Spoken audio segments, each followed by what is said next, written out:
All right, I've got Mike with the Glue Guys here, and I appreciate you coming on today, Mike. Thank you so much. Yeah, I'm so thrilled to be here. I mean, it's almost kind of strange to think of we're a Nets show and you're a Sun show, and like I guess that could be a finals matchup, right? And who would have thought 3 years ago that we could be joining forces to talk about the potential Suns Nets final? It didn't Oh even seem man, possible 3 years ago, and now it's like a decently high probability, right? So it's Suns pretty fans, incredible. Suns fans. I got on Suns fans' nerves this past year because I was actually hoping for a not hoping, but I would have thought it'd be pretty cool for there to be a Suns Nets finals Absolutely, because of the yeah. Steve Nash, Mike D'Antoni, Amari Stoudemire connection. None of them had ever gotten to the finals as a group together, and to face off in the finals would have been great. But Suns fans hated me. They didn't hate me, but they were like, Dave, don't be wishing for something you don't really want, because the Nets would have just, if everybody had been healthy, the Nets would have been in a really tough out, especially after the Suns just couldn't beat the Nets in the regular season the past year, even when nobody, I mean, they never had all three guys in the lineup, Oh and the no. Nets still found ways to beat the Suns. Yeah, and like Uh, I'll just speak selfishly about the Nets perspective. It's like it is this is a tough team to sort of wrap your head around because there were so few games that the big three actually played together. oh my Like God. How many was it? I It's think it like was 7 in yeah, the it was like regular seven or eight, season 7 or 8. until the And even final then it couple of was weeks. Yeah. like the you know, Steve Nash had no clue that of course all those injuries would happen. So even when Mm-hmm. they were playing together, it wasn't like they were playing 35 minutes together the entire game. Like Harden would play, Harden would kind of come out early and then he would be the second unit sort of lead ball handler. So there's Mm-hmm. even disjointedness in the Nets themselves at that moment. But I mean, probably like Suns fans, it's so exciting thinking about the season being so close. And for the Mm-hmm. Nets to see those three guys on the floor, maybe a little pissed off, a little chip on their shoulder because of what happened last season with injuries. It's going to be, I think this is going to be one of the most exciting NBA seasons ever with all the teams that had the injuries and all those guys coming back. There's going to be a lot of motivation in the league this year. I feel like there's going to be a lot of motivation in the league, but I do feel like, um, what is it, load management is still going to be a main thing that happens during the year. I feel Yeah. like in my opinion, load management didn't really work last year, or Yeah. probably the year before. Kawhi Leonard is probably the only example of a player in the league history since he started load management, I guess, that actually made it work. Right, like he kept himself out of the lineup a lot of that Toronto season, and then he was fresh in the playoffs, and he carried them to the finals. Now everybody's doing load management. I don't think it worked because it doesn't make you any more or less susceptible to injury later in the year. It just means you're a little bit less tired, a little bit less wear and tear. But if you're under 30, I mean, how much wear and tear do you got to worry about? And then with the Suns didn't do a 1 second of load management this past year. Not even a second of it. And Milwaukee didn't even do any load management either. Those were the finals teams because they did stay healthy, and it didn't matter whether they cut down on their minutes per game or games played during the year or not. If you're healthy in the playoffs, you're healthy in the playoffs. Has very little to do with the minutes you played during the season. Right. And I do think of like LeBron's the best player in the league or has been for a very long time. He's had times when he's like gone away. There was that time when he like vacationed in Miami when he was with the Cavaliers. He just like went away for 2 weeks. But mostly like Yeah, he always plays. yeah. James Harden before this past season Iron Man. played every game, plays every game, plays all the time. And like, yeah, you can, and I'm sure you can point to the other side, as you're saying, like there's like probably cases of guys who do load management and then they are there by the time you get to the finals, I guess. But I'm with you where, like, to me, the only load management that really makes sense is if like a guy hurts his hammy. And if this was 10 years ago, you would say, yeah, you can play, right? Where Yeah. teams may say, you know what, just like take that off. If We're gonna there's a wait till you're specific entirely injury, healthy again. Yeah, yeah. yeah. As opposed to, but then again, we bring this up. James Harden. James Harden hurt his hammy during the season, and that rehab process took an extra month from what they were projecting, and then he gets hurt again in the playoffs. So there's almost like no winning. Yeah, well, it's like if it's going to happen, it's going to happen, and Yeah. uh, that's what I'm so appreciative of with the Suns this past year, is that Chris Paul would not let them give up on the moment. I guess they took advantage of every single second they were healthier than the other teams. They took advantage of every single second that they could, every point that they could score, every point that they could stop giving up, and they made the most of a season. I mean, the Phoenix Suns hadn't made the playoffs in 10 straight years, but they took advantage of every opportunity they had and made it to the finals, because you don't know when you're going to be that healthy again. And I worry, obviously I don't want to put a jinx on anything, but nothing is handed to you. Nothing's given to you. So just because you made the finals this past year doesn't mean you'll make it again next year. Just because you didn't have injuries last year or did have injuries doesn't mean that'll happen again. And so the Nets possibly will be completely healthy all year. And that would be great. The question is, how do you handle it if they're not? And last year, I thought Steve Nash did an incredible job in his coaching staff. I mean, how many guys are on that coaching staff? Is it 20 or is it 30? I can't quite figure that out. They even added like Steve Clifford is now just basically a defensive analyst. He's not even a real assistant coach. Like they added Dave Vanderpool, who is a highly respected, another defensive level coach. Obviously they lost D'Antoni to New Orleans, but like this staff is kind of Kyle Korver. I don't know if people know this, but Kyle Korver is now a semi-assistant coach too, who is apparently just going to work on shooting with guys. Wow. One of the great shooters in NBA history. Is going to work on. That's what Nash did with the Warriors for a couple of years. Right. Yeah. Yeah. I think that's appealing for these. I think it's a really smart way to incorporate more IQ into your organization by saying to these recently retired players like Amare and like Korver, basically like, hey, just come in when you want, basically be a high level intern. That's Jeff what they are. Was one of those as well for Utah before he got back into coaching too. And when the Suns had signed him as a head coach in 2013, he had been a couple of years as exactly that. The come in when you want to as a shooting coach for the Jazz for a few years. And like we already said, Steve Nash too was a great example of that. So that's fun. That's great. It does require commitment from the ownership to spend that extra money you don't have to otherwise spend. But I did love seeing when I was watching Nets games on TV last year, I felt like there were more coaches and people in suits and tracksuits and warm-ups in the coaches section than there were players. And of course that's true because there's only 15 players, but usually 15 players is more than the number of coaches you got. You guys had so many. It was like 4x4 deep. And it's all recognizable faces, as you said. It's it's like, hey, there's Amare. You're like, hey, look at him. He's right there. Like he looks like he still could play. Like you're like, get out there. The Nets need a big man. Can you please play basketball again? It's like, I wonder who can jump higher right now, Amari Stoudemire or LaMarcus Aldridge. I know. Well, yeah, LaMarcus is going to be so interesting because he had, he only played I think 2 games, but he had such. And thank goodness his health is good to the point that he feels comfortable and every medical professional feels comfortable that he can play. But he had like real old man YMCA energy on a team that has like these transcendent talents, right? Like Durant in the playoffs was magnificent. Harden, when he was healthy, there was like that short stretch where he was an MVP candidate. Even counting for the fact that the Rockets were what he did to Houston was so horrific, but he was so good for the Nets that he was an MVP candidate. And Kyrie is like, as much as he can kind of his attention span can be in different places, he's still like he's one of the most exciting. He took 2 weeks off just for personal time last year, right? Yeah. Kyrie.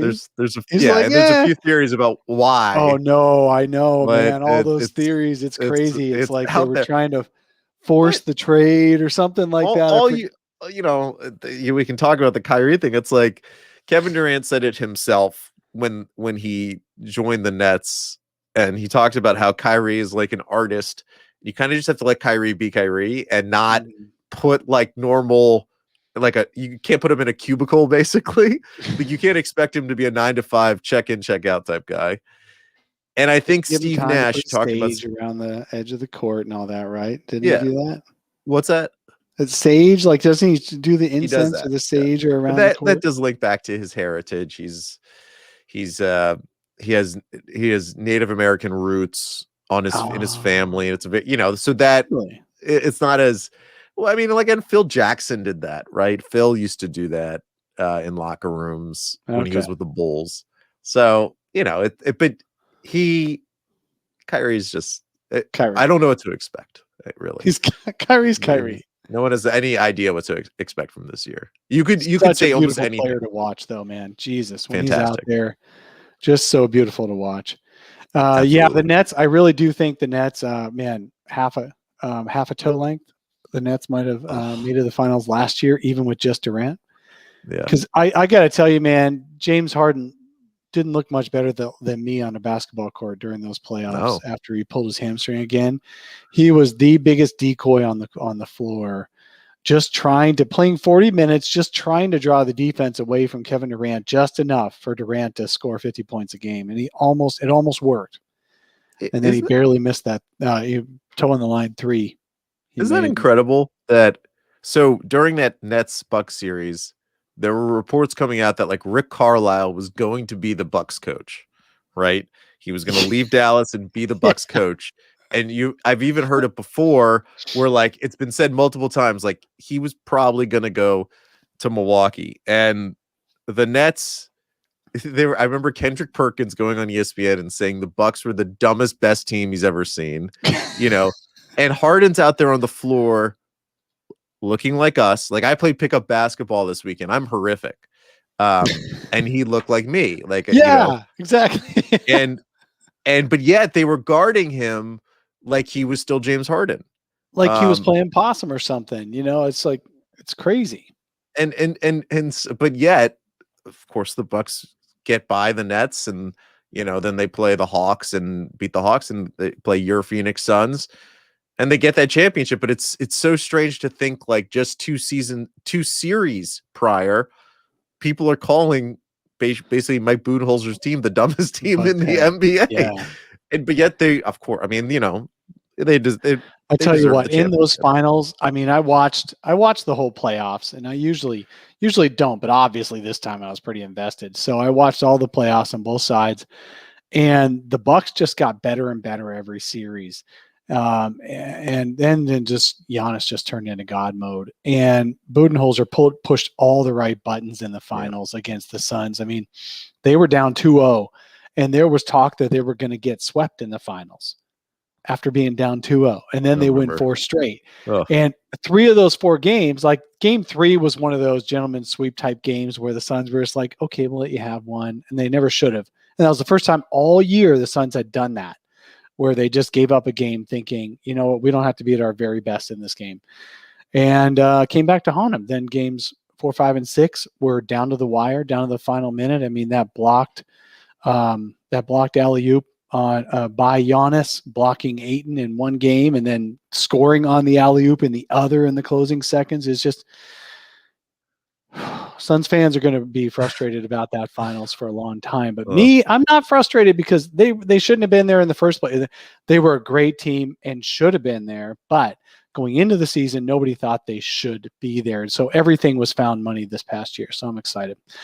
Let's talk about, what do you think about the West this year? Obviously, are you one of those who believes that the injuries decided who made the finals this past year in the West, or what? What's your take on it? And give any take you want. It doesn't care. It doesn't matter. Yeah, don't want to piss off Suns fans. I don't want to. No, don't worry about it. Don't worry about it. I love Phoenix Scottsdale area. I have a family. I want to be able to visit. As good as you can say. I want to be able to visit Maricopa County. I want to go there.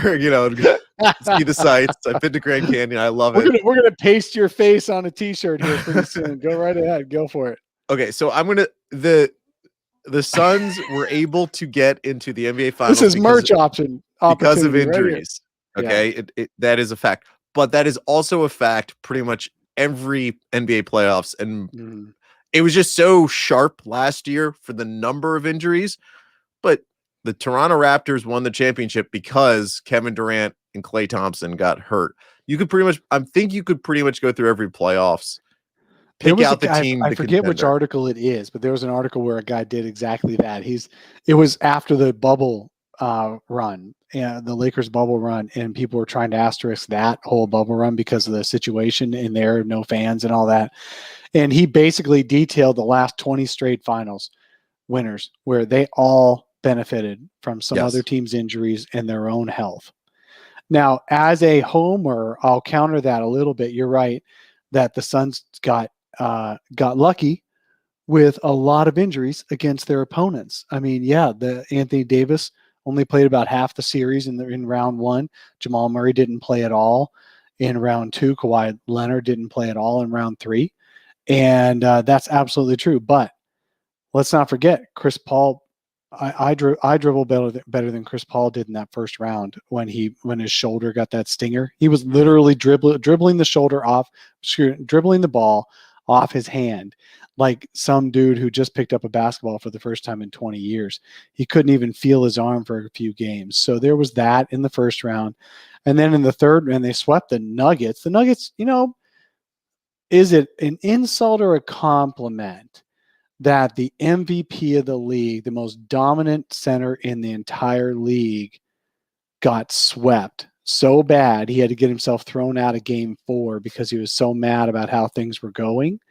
Is that a compliment to Jamal Murray or an insult to Nikola Jokic that they couldn't even come close to winning a game against the Suns? So I would go compliment to the Suns just in general, like the fact that they were still. I mean, because they still had the MVP. They had the Nuggets. MVP, and Ayton showed. This is a little bit of a detour, but I know that, like, of course Ayton's in the Luka draft, right? And Luka could have been a Sun, but I do remember I've always kind of defended the Ayton pick because I just remember what he was like in college. I remember the level of talent that even while Luka was ascending to a certain level, you'd rather have Luka than Ayton. But I mean, to me, Ayton's like, I don't know if he's going to be quite the level of Embiid, but I think he's like one of the few centers in the NBA who will pretty much matter his whole career, who won't be played off the floor, who is versatile enough, has enough in his offensive game that he can be on the floor. So, like, to me, it was like I mean, obviously, everyone said this, but like Ayton's star has risen so much during that playoffs and the Nuggets series. I mean, it was Jokic was like, we don't think about it because he doesn't really look like he's like, this Eastern European guy who used to be fat. So we don't really think of him like as a killer, but like Jokic, obviously he won the MVP. He's a killer. He's always been, he's one of the more unique basketball players in recent NBA history. And the Suns basically mentally destroyed him. Yeah. To get thrown out of the game. The Nuggets did everything they could to get him to play minutes when Ayton was resting. And the Suns did a really good job of not allowing that to happen very often. But basically, Jokic shot about 40%, 35, 40% with Ayton on him and dominated in the few minutes that Ayton was sitting. And that's how Jokic got his points. So, but anyway, and then you've got the final round, and Devin Booker had the broken nose and Chris Paul had the broken wrist. And look, I guess I'm just going to say the Suns were fortunate, but they took advantage of the fortunate opportunity. Yeah. We'll see what happens this year. Who do you think are the favorites in the West other than the Suns? And who's the most likely finals opponent coming out of the West? I mean, I'll be boring, but it's the Lakers to me. I mean, I do think that all the moves, while completely strange, Westbrook is totally strange. I do think that all the fringe signings are interesting. Like, I don't think they were as bad as, like, people made jokes about how old everyone was at the, like, Rajon Rondo said he's a young dude again. Yeah. Like, I mean, it's there, right? Like Melo and but I mean, I like Malik Monk is a decent signing, and I think for a team that basically gutted its roster to get Russell Westbrook, which again is a wild thing to do. So I live in DC. I grew up a Wizards fan, and I got to watch Westbrook very closely this year. And I think there's this idea of him as like this Kobe-like competitor, right? And he has this Mamba mentality and all that type of thing. He's one of the worst end of game players in the NBA because he's so great for the first 44 minutes. He's so dominant at times. Every rebound, every assist, he can score whenever he wants to, basically, besides shooting threes. We all know that. But because he has all this confidence, he rides it into the end of games and he just makes the dumbest decisions. And so LeBron, LeBron is both one of the most physically gifted athletes who's ever been in the NBA, while also being like basically a Magic Johnson level intellect as a player. I don't understand. He's as mad as that the picture of LeBron yelling at J.R. Smith like that in the finals. He's gonna be doing that because Westbrook makes JR level mistakes at the end of games all the time. But Russell Westbrook is going to make the regular season way easier for LeBron and AD. Yeah. And I do like the signings. So I think it's Suns. I think it's Lakers. The Jazz are always going to be there. They're going to win games. No one has any faith in the Jazz. I don't think anyone really believes in the Jazz until they got to break through to do it because they're several years into this run. I mean, it's funny on Twitter. I just love Twitter. I love and hate Twitter. But on Twitter, it's amazing how many of the Lakers, Nuggets, and Clippers fans have been coming at Suns fans on Twitter, just saying, all the crap. And just also, and it's so funny because one of my friends made the comment. It's like, well, I think basically they're pissed that the Suns made it all the way to the finals in their first time, and they're years into their runs, and they still haven't, and they still got to complain about injuries, which is, it's true. They got to deal with the fact. I mean, go back to my years, 7 seconds or less Suns. Yeah. Never made the finals because of injuries and suspensions and shit like that. And guess what I did every offseason? I complained about the Spurs getting lucky again, or some other team like the Mavericks getting lucky going all the way to the finals because they didn't have to deal with those injuries. Well, now the shoe's on the other foot. So I just let those guys go at it. I let those fans have their moment. And we'll just see who wins on the court. Here's my take on the Lakers. My take on the Lakers is, and you alluded to it a second ago, Mike.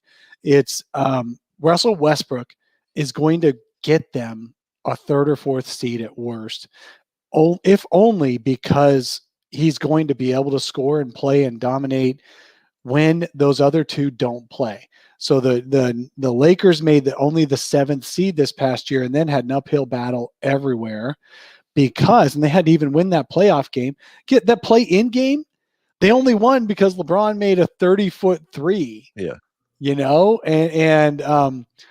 I think Russell Westbrook is going to make it easy because he can dominate when those other two aren't both out there with him.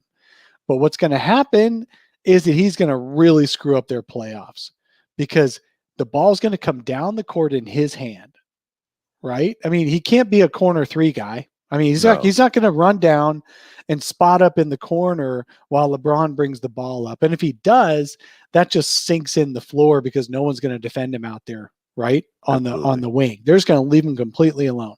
So then what you got to do is you got to bring Westbrook up with the ball and then create action to get LeBron into the offense. But either way, Westbrook is going to more often than not give the ball to LeBron. He's going to take the shot himself, and everyone and their brother would rather have LeBron take a shot than Russell Westbrook. So he's going to get at least 5, maybe 10 shots a game that should have been LeBron's shots in the playoffs because he's not going to be able to give up that ball because he's so hyper-focused. Well, yeah. That's my problem. And everyone's saying AD has to play the 5, and he just doesn't really want to. If they're playing in the playoffs, a true center, Dwight Howard. I don't even know who. Yeah, is Drummond back? Oh God, they have so many. Drummond's not back, but they do have Dwight and some other stiff because so many that they had to let go Marc Gasol. Yeah, Gasol they traded. Who's going back over? To let him. He's going back over to Spain, I think.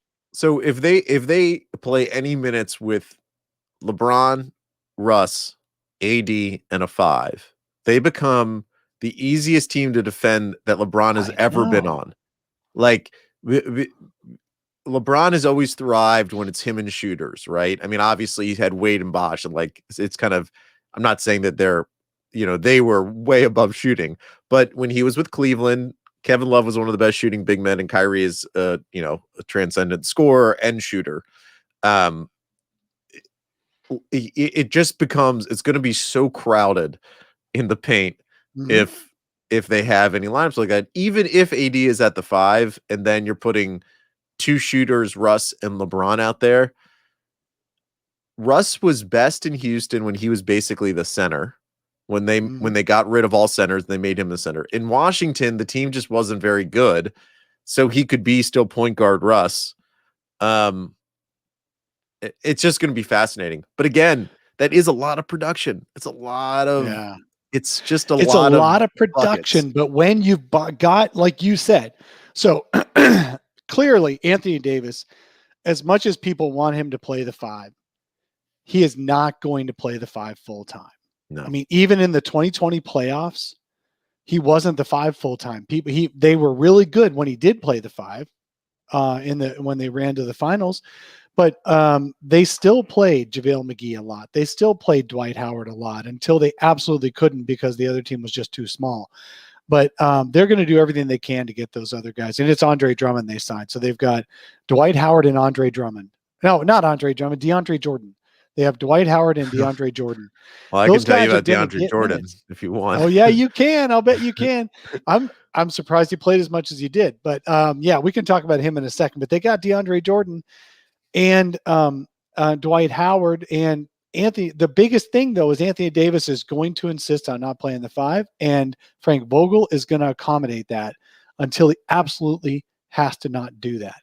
But even when Anthony Davis is the 5, they just don't have enough size up there to leave him all by himself out there for too long. And like you said, Russell Westbrook and LeBron James in the backcourt. I mean, that's just going to be a tough sell. It's going to be easy to defend those guys, and they don't even play great defense anymore. So I am skeptical about the Lakers. My biggest worry is the Nuggets, a healthy Nuggets. Yeah. But when's Jamal Murray projected? He went down in April this past year. So that means he'll be barely back by playoffs. So it'd have to be a healthy Nuggets. If they're not healthy, they're not a threat. I'm not worried about the Jazz, just like you said, and the Clippers depends on Kawhi, but I wouldn't put it past Kawhi to sit the whole season. He signed a 4-year deal on purpose. Yeah, I'm just trying to think of any big star who's come back from a major injury at the tail end of a season. Someone who was injured last season comes back next season and is at all at the level that they were. We have so many cases of guys who, like, so on my show, from when the Nets signed Kevin Durant, he had the torn Achilles, and I had been pushing the idea. I interviewed like a bunch of doctors, and basically was like, hey, he could probably come back for the playoffs. And then the pandemic happened and the season got pushed back, and it was like, oh, Kevin Durant could definitely come back. And he didn't, because it's just not smart. Right. And I just don't think, people are wondering if Kawhi is going to come back, and Jamal Murray may come back, but he's not going to be peak Jamal Murray. It's going to be, it takes a while to get back to where he was. So I'm not counting on any player that had a serious injury. Like even Klay Thompson, who's been out forever now. I'm skeptical of the Warriors just because I don't think Draymond is suddenly going to elevate his game. I think obviously Steph is amazing, but I'm like wary. I feel bad for Klay, but I'm wary of him actually being who he was. I can't imagine he would be. If he is, he's a modern marvel, because I think offensively he'll be fine. I feel like JJ Redick, Kyle Korver level Klay this year, because offensively he'll be really good, but defensively I don't see how he's going to have he was one of the best defensive players in the league on the wing. I don't see how he's going to get that back this year. But him shooting is going to be pure, I'm sure. And that's going to help the Warriors. I'm not I don't think the Warriors are going to get through the West either. All right. Thank you for giving me all this time today. We're 30 minutes in and we haven't talked about the Suns' newest acquisition yet. Sure. Let me give you, though, before we do that, let me cut you off on DeAndre Jordan. Yeah. Tell me what the Lakers are going to get with that guy. Oh, he's gonna stop DeAndre Ayton. He's gonna no, he's okay. I think here's the clearest sort of distillation of DeAndre Jordan. DeAndre Jordan signed with the Nets with Kevin Durant and Kyrie Irving. They were the clean sweep. That Woj himself tweeted out when those three guys signed that it was a clean sweep by the Nets. They were like the super friends. They all came together. DeAndre got overpaid as kind of like he's such good friends and is such a good person that the Nets were like, yeah, we have to give him $10 million a year, a 4-year, $40 million deal to convince KD and Kyrie to come. Like that. That's how good of a person DeAndre was. At that time, we didn't know he'd be this bad at basketball, but it was still massive overpay. It has now evolved to the point where both Kevin Durant, seemingly, there's been no reporting, but I think we can infer that Durant and Kyrie were okay with DeAndre being gone because the Nets basically franchise is being mostly run by Kevin Durant at this point, which is fine. He should be running it. They were so okay with it because his play had so declined that he was allowed to leave, and they probably knew he was going to go to the Lakers. The Nets were so desperate in the playoffs that as we talked about, that they had to play James Harden on one good leg, but yet they never played DeAndre Jordan in the playoffs. He didn't play a single minute. He didn't play like in the last 14 games of the season, counting the playoffs. Yeah. And this is a team that has needed big men. LaMarcus Aldridge had played and then he went away, and they traded Jared Allen. They needed a big They ended up putting Blake at 5, right? Blake played 5 and he played fine. But against the Milwaukee Bucks and Brook Lopez and Giannis, they still didn't put DeAndre Jordan in against a team that steadfastly holds on to a center. He could have at least defended Brook Lopez. Just like laid on him for a little, put his body on him for a little. That's all you really. And Steve Nash still didn't do it. During the season, James Harden was boisterous. Like it was very clear how dissatisfied he was with DeAndre when they would play together. In not a bad way, more of like James was expecting DeAndre to be who he used to be, and he just isn't that. So long. All this is to say, I will be shocked if DeAndre contributes at all to the Lakers. And I'm not happy about that because he was part of the Kyrie KD package, and he's like a good locker room guy. Even though he technically basically got Kenny Atkinson fired, but he did. That's right. Yeah. He's definitely a good guy to have on your team. He just can't play basketball anymore. If he becomes anything more than like an 8-minute a game guy, I don't know. Like, I'll just be floored. Yeah. Yeah. Well, he's just nothing. He's being overplayed if that's the case. Yeah. He just has he's a tree out there right now. I mean, he can dunk, he can catch lobs still mostly, but and he's that's not that big. Some fans that's the funny thing about him. Like in our heads, he's the shot blocking athletic center, right? Obviously his athleticism has declined. He's just not that big either. So like at this point, he's just a smaller 5 who's not switchy, can't switch, So all right. I wouldn't be worried. We'll see what happens. I'm not. Yeah, I'm actually not. I was just curious. No, I know. You made it sound like there was some interesting info there, and there was. I mean, he's a good locker room guy, good friends with the Nets dudes, and he's good friends with everyone. Good friends with everyone. People love him. People love him. He just can't play anymore. Can't play. So they got a replacement in LaMarcus Aldridge this year and Paul Millsap for the Nets. Those guys are going to be great locker room dudes too. We'll just see what they have left on the court. Yeah, I'm interested. Yeah. All right, let's turn over to Landry Shamet. So the Suns acquired. Thank you, Suns fans, for being patient. I had a great. This has been fun. This half hour has been fun talking about just the league in general and the Nets, because those are potentially what if the Suns look forward to a finals run again. The Nets are right on the other side waiting. And if they stay healthy, I think the Nets are a shoe-in. Let's talk about Landry Shamet. So he was on the Nets this past year. It was his third team, actually fourth team.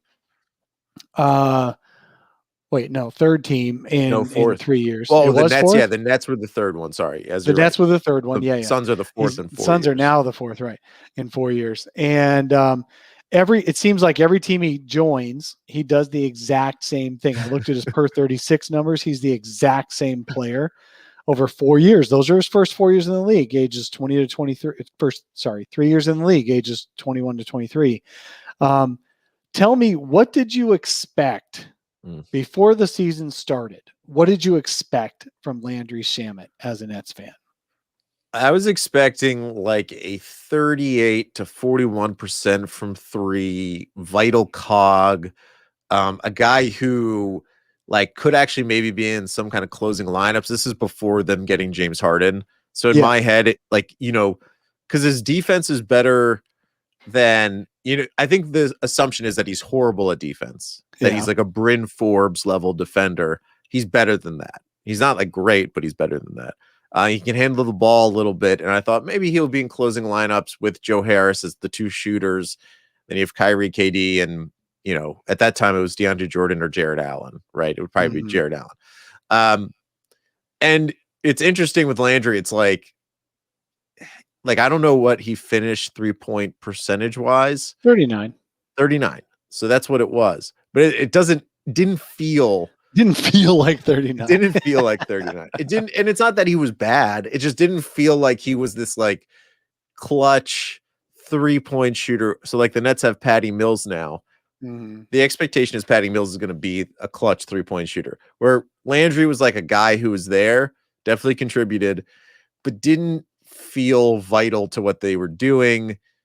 He felt like a rotation piece. And I just remember watching him on Philly thinking like, oh my God, he's such a steal. And he's going to be a 15-year vet. And he may still be, he's definitely probably will actually still be a 15-year vet. Yeah. Yeah. But he's not, I assumed he was going to ascend to a certain level of like being, we talk about JJ Redick, not JJ Redick, but like one of those guys that get paid a decent amount of money just to be a shooter. And he's not really that necessarily. Yeah, that's interesting. So I talked to Zach Harper with The Athletic last week, and his take from afar, obviously, on Landry Shamet was every team loves acquiring him. Every team is okay moving on from him a year later. And the reason is that he looks like a kind of guy, exactly as you just described, Mike, looks like a kind of guy who could be a vital cog in your team, and just doesn't quite live up to it. But everyone loves him as a person. Like Monty Williams, Suns coach, he coached Landry for that first half season that he was in Philly. And at some point later said, if I was going to set up my daughter with a guy, it would be Landry Shamet. He's such a nice guy, such a good guy. And then the Suns are really going for the good guys in the locker room. They just signed Jarrett Jack as a player development coach too, by the way. Yeah, great guy. Great guy. So former Net who was like one of the few. He was a Net when the Nets were in a real dark period, and it was like one of the few like heady leaders, of the team. Yeah, no, absolutely. And I'm looking forward to just seeing what kind of impact all these guys, whoever the Suns are bringing in these days with James Jones as the GM and Monty Williams as the coach, are just good guys. And so looking forward to that. But I'm also hoping Landry Shamet develops into more than he currently is. Well, let's talk about what he currently is. He has extremely consistently scored about 9-10 points a game per game and averaged a couple of assists. And that's about it. Shoots 38, 39, 40% on threes. On a per 36 basis, he's extremely consistently right there every season, no matter what team he's played for. His best stint was for the Clippers, the first half season with the Clippers, when he came in as a rookie and helped those guys almost upset another team in the first round. I forget who it was, but they were basically dealing with a lot of injuries that year. And people thought he would end up being a starting caliber player, and but is he a really good backup is really the question we have in Phoenix, because obviously you've got Devin Booker as the starting shooting guard in Phoenix, and Landry Shamet profiles as a shooting guard. Does he have ball handling chops to handle the ball next to Booker sometimes, or is he really just going to be a wing shooter, running off picks kind of shooter for him? You know, yeah, he's interesting. So with the Clippers, they let him handle the ball a bit, and then they took that, responsibility away from him at times. He's a guy who can handle the ball but can't initiate an offense. So like he can definitely be someone's getting the rebound, they pass it to him, he can bring the ball up the floor, 100% fine. But he's never got to hand it off as soon as he gets off. Basically, like he's never going to threaten an offense with the ball in his hands going to the basket. Just like I'm sure maybe he'll get some layups this year off of screens and stuff like that. But like that's just not who he is. He can handle the ball. He's not bad, but he's not initiating the offense. He's a 2-guard shooter. And he's not like a great passer. It's not that he's a bad passer, he's just not good. Like everything about him, there's nothing bad, right? I think it's all like fine. And then the shooting skill is like, can he get a little bit better? Like if you can bump up that average from the 40% to 45%, then if you're a 45% shooter from 3, you're not making that really deadly. Then we're thinking of you as like a big deal. And then when you're out there with the Devin Booker, Chris Paul lineup, sometimes other teams are paying more attention to you. It always looks good. It's never, he has all the technique and skill. There's like a ceiling that he just hasn't gone past yet. And he's still so young.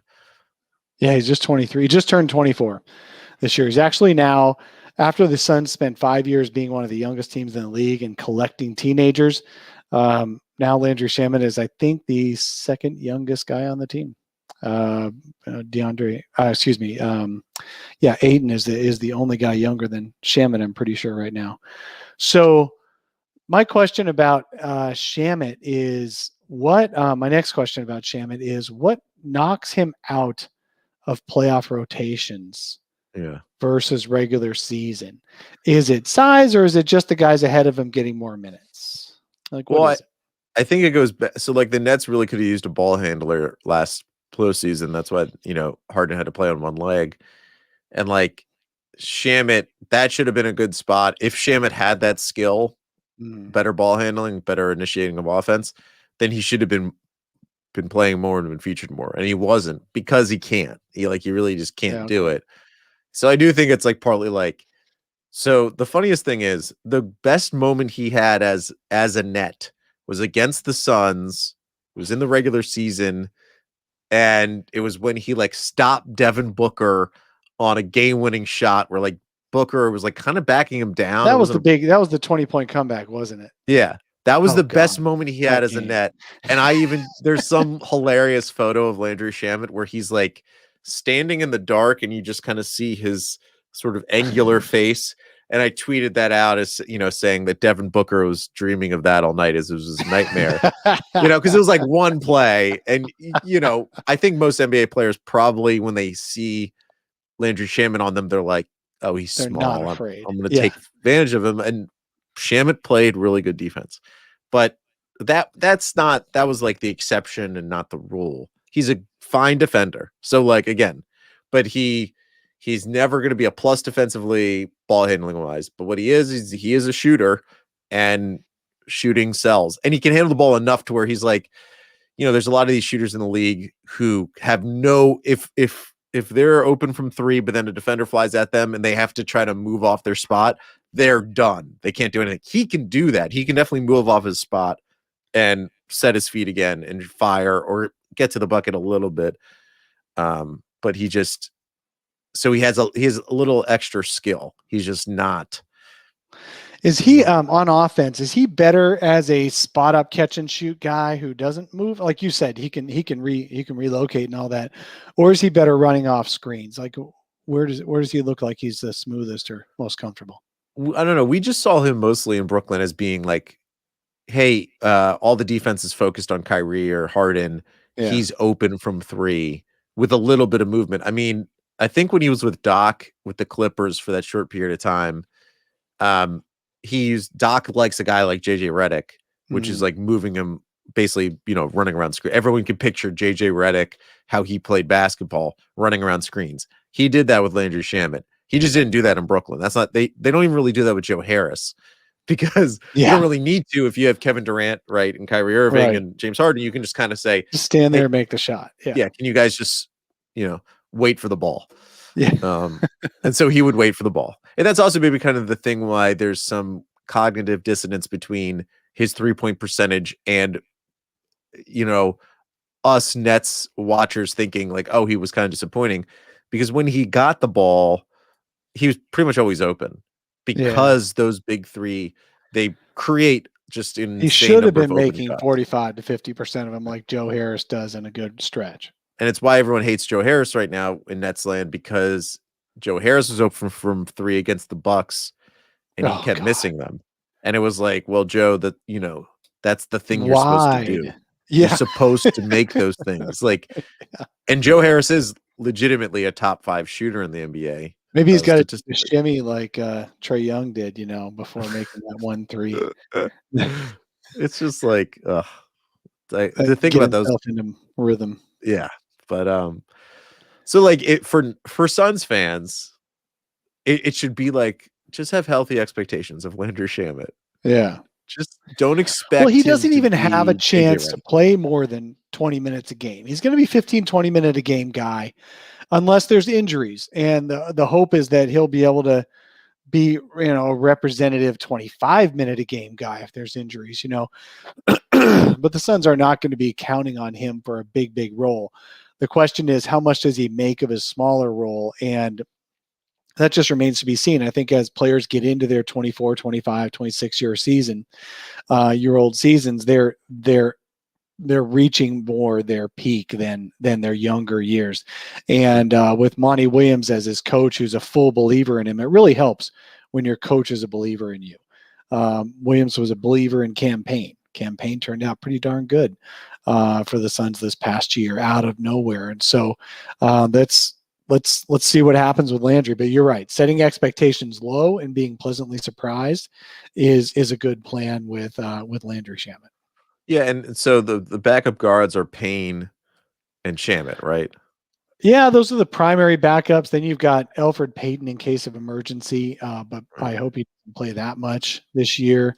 Abdel Nader as another shooting guard backup he's really on and off. He's really hot and cold. So yeah, probably Shamet and Payne will be the second unit. They'll do a lot of mixing and matching though. What they did last year is they played Chris Paul with the second unit a lot in the beginning of the second quarters, and then Devin Booker with the second unit a lot in the third to fourth quarter bridge in that second half. And so probably Shamet will get a lot of minutes next to Booker or Paul versus next to just getting Payne time. Payne and Shamet as a side. And I think that's probably the thinking, right? Because he is a good shooter, he can be next to Booker or Paul. Like, but if he's in a Booker Paul, if it's a Chris Paul, Landry Shamet backcourt, obviously that's a little smaller. But you're probably not running that in crunch time again. You're running that against other teams' bench units, or where there's half starters, half not. And we always make a big deal about oh, that's a small backcourt, but really, how much of those guys going to play in the biggest moment of the game? Landry Shamet's not going to be out there. Besides maybe as a shooter in rare cases, right? Maybe as a third guy who just stands in the corner and waits for the shot. Like the Suns have that in their offense. Every single offensive possession, there's two guys, one guy in each corner waiting for the shot. So if they're going to put Mikal Bridges more on the run, running off screens and getting opportunities to handle the ball, they need another guy in the corner. And maybe that's Shamet. Tell me, another question I didn't ask yet is about Shamet's passing. Is he a heady passer? Is he any kind of high value or has good vision kind of passer, or is he really just move the ball? He's a move the ball guy. He's not, I don't know his turnover numbers, but he's not like he never made a risky pass, but he also never made an exceptional pass. Okay. He's a smart player who I think he knows his limitations. And I think that's actually kind of important for a role player. So he never acted like he was a point guard. He never acted like he could make this incredible pass, but he also then doesn't even try to do those things. Like he just fits the role that he's in, which is just being a shooter, a guy who can handle the ball a little bit, and then he does compete defensively. But like, yeah, his passing.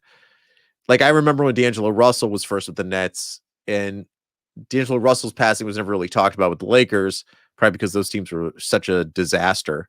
But D'Angelo Russell has a really great passing skill. He can skip passes. He can see the guy in the corner when he's on the other side of the floor. Yeah. But Shamit's just a guy who's like, I'm moving the ball. If I don't have a shot, I'm just going to put it out, throw it to someone else. Keep it moving. Hey, here's out of left field. You mentioned D'Angelo Russell. He made an all-star team when he was with the Nets. Do you think he's maximized he is who he is, or do you think he's I don't know. How do you think the rest of his career's gone since leaving the Nets?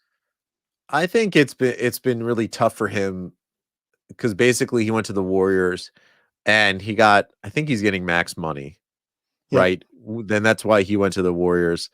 And it's almost like this thing where like, of course you're going to grab a max contract, but it was kind of bad for his career to go to that team because they have such high expectations. And I think like we think even about James Wiseman. James Wiseman like got so much negative publicity because he was trying to fit into this super competitive team. And it's like, these guys are like 20, they're 19 years old. Like there's too much expectations. And like D'Angelo Russell, he was perfect for Brooklyn because there was no expectations and he could still grow. And he goes from the Lakers where there's massive expectations. He plays with Kobe. He gets sent away. Brooklyn, it's great. Now he's in Minnesota and he's kind of screwed too because everyone already likes Edwards more than him. Obviously, Cat is the star of that team. But I do think there's still another level. Like I know this would be a bad trade, but I do think if Philly got back D'Angelo Russell in the Ben Simmons deal, and like I don't think that's the worst thing in the world for Philly because I think there's still definitely something for D'Angelo Russell. Like I actually think that's the best possible trade. And I'm not sure why it hasn't been made, I guess, because Daryl Morey's holding out for better. But I personally think that's a great trade for both teams. Yeah, but then I guess this whole, as with Devin Booker, Karl Anthony Towns, and D'Angelo Russell are all really close. Yeah. And so I'm so glad they didn't come to Phoenix together. Yeah. It is Karl Anthony Towns. Like, is he okay to send D'Angelo Russell away and get back Ben Simmons? And like, I don't know. See, Devin Booker decided that it was better to win games than to play with your friends. And so far we have not seen that same resolve from Cat. So I don't know. If I'm Cat, I would say make this trade so I can win more games. That's and we can still be friends. We don't need to play together to be friends. Yeah. That's what I would say if I'm Cat. But I'm not sure. Look, Cat had a ton to go through this past year with all the COVID losses in his family. And he admitted he wasn't even really playing basketball this past year because his mind could never focus on basketball. So I'm hoping for a bounce back year from him. But what does that look like? That looks like one of the best offensive centers in the history of the game who still has no idea how to play defense. And he's on a team with no veteran requirement, veteran leadership to force him to be better, help him be better. So I think he's just a more actualized version of himself, which is still a sieve on defense. He's not going to get better until somebody else on the team is just an all-star too, a real all-star who can play defense and show him how to play. So I think actually Ben Simmons would be helpful to him, and Ben Simmons wouldn't require touching the ball on taking shots. Yeah. So I think that'd be a nice pairing. And then D'Angelo Russell, and they need good shooting. And when you're starting Shake Milton in the playoffs, I mean, come on, you need a better solution. Yeah, but then again, this is the tough Ben Simmons thing where it's like, okay, so then you're Philly and you have D'Angelo Russell again, a guy I saw him achieve a really pretty high place in Brooklyn. But like, so then you're turning Ben Simmons into D'Angelo Russell, and then you're lacking in a whole bunch of areas. Like you need a lot more from Minnesota. I guess they would put in like Jaden there's all the other side pieces that they would throw in, but that doesn't help Philly. Like they'd have to turn that into you'd have to flip that to another team and get someone okay, like someone decent.